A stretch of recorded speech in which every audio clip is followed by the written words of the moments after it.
In a sun-drenched meadow, a kind mother pig stands watch over her three lively piglets, Percy, Pippa, and Peter. The piglets, tails wagging with excitement, gather close, their eyes wide with anticipation. The mother pig smiles gently, preparing to tell them it's time to build their own houses.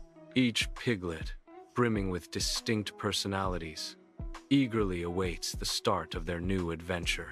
Under the bright sun, the three little pigs embark on their journey down a winding road. Percy skips ahead, his tail wagging, eager for playtime. Pippa walks steadily, lost in thoughts of architectural plans. Peter thoughtfully observes their surroundings, a keen awareness in his eyes. Each step carries them further into their journey. The winding road stretches before them, a path to independence. Percy, a piglet brimming with excitement, approaches a straw-laden cart, his eyes wide with anticipation. "Straw! Straw for my house!" Percy exclaims, his grin infectious as the man replies, "Of course, young pig. Help yourself." Fueled by enthusiasm, Percy hastily assembles a small straw house, his trotters kicking up dust in his fervor. Percy beams with pride, oblivious to the house's precarious state, reveling in his quick but flimsy accomplishment. Sunlight dapples the forest path as Pippa journeys, her spirit undeterred. A creaky cart piled high with sticks announces the arrival of an enigmatic figure. Hope lights Pippa's eyes as she approaches the cart, ready to seize opportunity.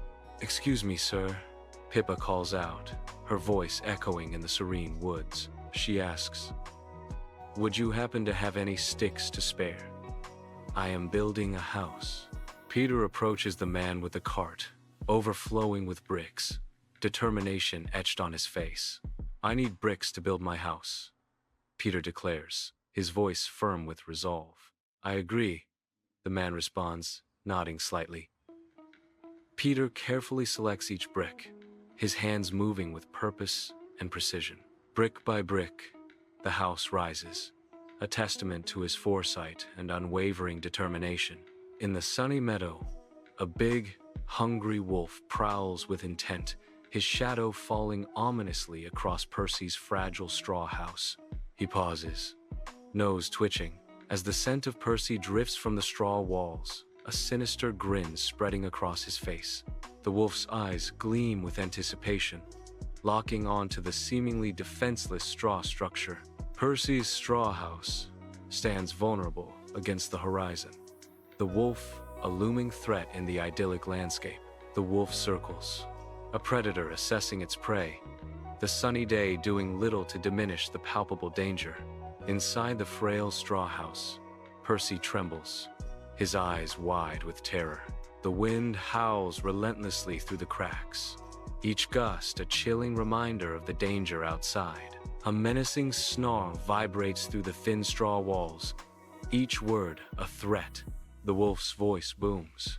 Little pig, let me come in." Percy's voice quivers, a desperate plea against the inevitable. "No, no, by the hair of my chin."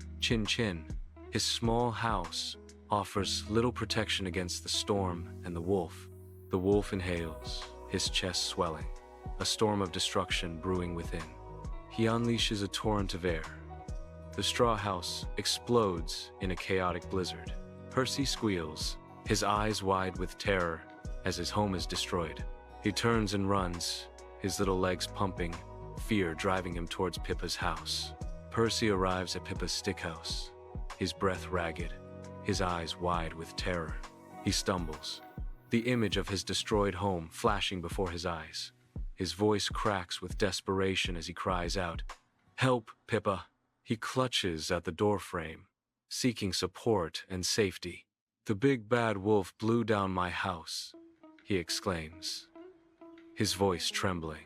His pleading gaze searches for reassurance, haunted by recent events.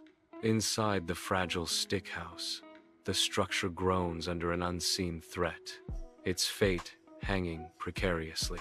The wolf's menacing breath rattles the flimsy walls, each gust a hammer blow against the pig's fragile sanctuary. Little pigs, let me come in." The wolf's chilling demand echoes, a predatory threat at the door. A chorus of terrified voices rises in unison. "No, no." Their desperate refusal hangs in the air. Splintering wood betrays the house's weakening defense. Each crack a step closer to inevitable collapse. The pig's eyes widen in terror as their crude home trembles, the wolf's relentless assault reaching its climax. With a mighty huff, the wolf obliterates the stick house, sending debris flying in a chaotic burst. Percy and Pippa, tiny pigs, squeal in terror as their fragile home explodes around them. The two pigs scramble frantically, their little trotters pounding the earth as they flee the wreckage.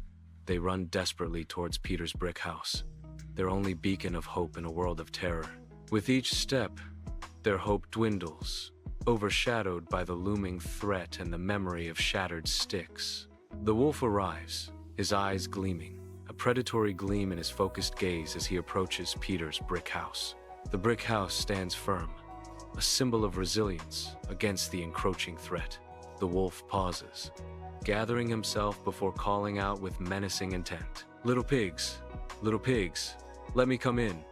The wolf's voice echoes, carrying a tone of dark promise. The brick house is filled with palpable tension as Peter listens intently, his brow furrowed in thought. The pig's fear is palpable, yet a glimmer of hope flickers amidst their terror. Outside, the wolf huffs and puffs relentlessly, a storm of air against the sturdy brick walls. "No! No!" the pigs cry out in unison, their small voices barely audible over the wolf's assault. The brick walls remain firm, a testament to their strength against the relentless onslaught. Inside the brick house, Peter quietly places a large pot of water over the crackling fire. The fire roars under the chimney, casting dancing shadows across the room. Bubbling water fills the silence, a subtle tension building within the small house. The rhythmic crackle of the fire mixes with the rising steam, creating a suspenseful atmosphere. Peter's focused gaze suggests a mind at work, anticipating a dangerous confrontation. He readies himself, the bubbling pot a crucial part of his desperate plan. Inside the brick house, the wolf descends the chimney, his eyes gleaming with anticipation of a hearty meal. A sudden, searing heat engulfs him as he plunges unexpectedly into a cauldron of boiling water. "Youch!" the wolf cries out, his triumphant expectations dashed in a burst of scalding pain. From a safe distance, the pigs watch the wolf's misfortune, their faces etched with a blend of relief and emerging triumph. Their narrow escape culminates in a shared glance of victory, their home now safe from the predator's hunger. Sunlight drenches the meadow where Peter's brick house stands, a haven of safety and solidity. Percy and Pippa embrace Peter, tears of relief glistening on their snouts, the trauma of the wolf fading. "Thank you, Peter. Your house saved us," Percy cries, gratitude shining in his eyes. Peter smiles, his voice full of brotherly love. "It was nothing, brothers. We're safe now, together." The three little pigs, finally home, understand the value of hard work, their bond unbreakable.